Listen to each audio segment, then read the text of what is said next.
ከዲሲ ግብረ ኃይል የተሰጠ አስቸኳይ መግለጫ። ጥግ ፈላጊ ግለሰቦች የህዝብን ሚዲያ እንዳያፈርሱ እናሳስባለን።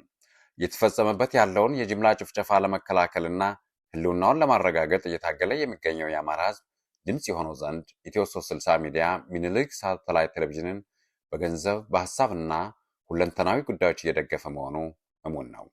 ተቋማችን የዲሲ ግብረ ኃይልም ሚዲያውን በመደገፍ ረገድ ግንባር ቀደሙ ነው። ሆኖም ሚዲያው የተቋቋመበትን ዓላማም ሆነ የተደገፈበት ያለውን ምክንያት እየሳተ ይገኛል። በአፍቅሮተ ራስ የወደቀ ግለሰብ የግሉን ቅጥ ያጣ ጥቅም መሻት በማድረግ ሚዲያውን የግል መንገሻ ዙፋን ሊያደርገው ሲዳዳው ተመልክተናል።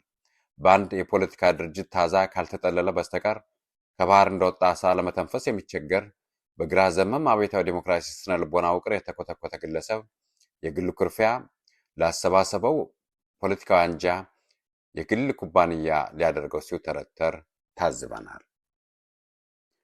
ይባስ ብሎም በህዝብ አገልጋይነት ስሜት በጋዜጠኝነት መርህ የሚዘግቡና ዜና ትንታኔ የሚሰሩ ጋዜጠኞችን ፍጹም አምባገነን በሆነ መንገድ ታፍነዋል።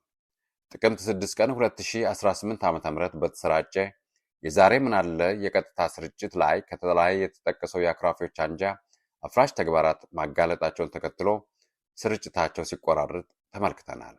በዚህ ዕለት በተሰራጨ ሌላ መርሃ ግብር ጋዜጠኞቹ ሲወነጀሉም እላያቸው ላይ ያደፈ ካባ ለመደረብ ሲሞከርም ተመልክተናል። ጥቅምት 7 ቀን 2018 ዓ.ም በተመሳሳይ መርሃ ግብር ላይ በቀጥታ ስርጭት ለህዝብ እየደረሰ የነበረው ዝግጅትም መሃል ላይ ሙሉ በሙሉ እንዲቋረጥ ተደርጓል። ከማህበራዊ መገናኛ ብዙሃን ስርጭት ወርዷል። ከዚህ ስርጭት መታገድ በኋላ ጣቢያው በሐቀኝነትና ሙያዊ ታማኝነት ሲዘግቡ ለዓመታት የምናውቃቸው 5 ጋዜጠኞች ማለትም ኢየሩሳሌም ተክለጻድቅ፣ አፈወርቅ አግደው፣ ብሩክ ይባስ፣ ልዩ ጸጋይና ጌጤ ያለው በግል የማህበራዊ ሚዲያ ገጽ ተሰባስበው በጋራ በሰጡት ማብራሪያ እንደተረዳ ነው አብላጫዎቹ የጣቢያው ዘጋቢዎች የፕሬስ አፈና ተፈጽሞባቸዋል።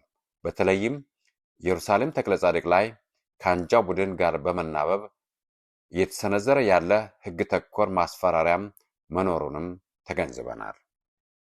በመሆኑም አንደኛ እየተፈጸመ ያለው የፕሬስ አፈና ቆሞ ሁሉም ጋዜጠኞች በአስቸኳይ ወደ ስርጭት እንዲመለሱ እንጠይቃለን። ሁለተኛ እየተደረገ ያለው ህጋዊ መሳይ ማስፈራሪያና የስም ማጥፋት ግራ ዘመም እንቅስቃሴ እንዲቆም እናሳስባለን።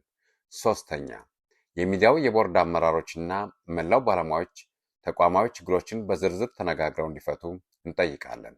አራተኛ ሰሞኑን ለተከሰተው የጋዜጠኞች አፈናና ድርጅታዊ ግርድና ያመች ዘንድ ከሳምንታት አስቀድሞ ከቦርድ አባልነት የተሰናበቱት አቶ ሀብታሙ ነጋሽ ወደ ኃላፊነታቸው እንዲመለሱና የመፍትሄው አካል እንዲሆኑ እንጠይቃለን። አምስተኛ ራሱን አንድነት ለአማራ ህልውና ትግል ብሎ የሚጠራው የ10 ግለሰቦች አንጃ ስብስብ ሚዲያው ላይ የሚያደርገውንና እያደረገ ያለውን ፖለቲካዊ ውስልትና እንዲያቆም እንጠይቃለን። ሚዲያን ማፈን ማህበረሰብን ማፈን ነው። ድል ለአማራ ህዝብ፣ ድል ለኢትዮጵያ። የዲሲ ግብረ ኃይል ጥቅምት 9 ቀን 2018 ዓ.ም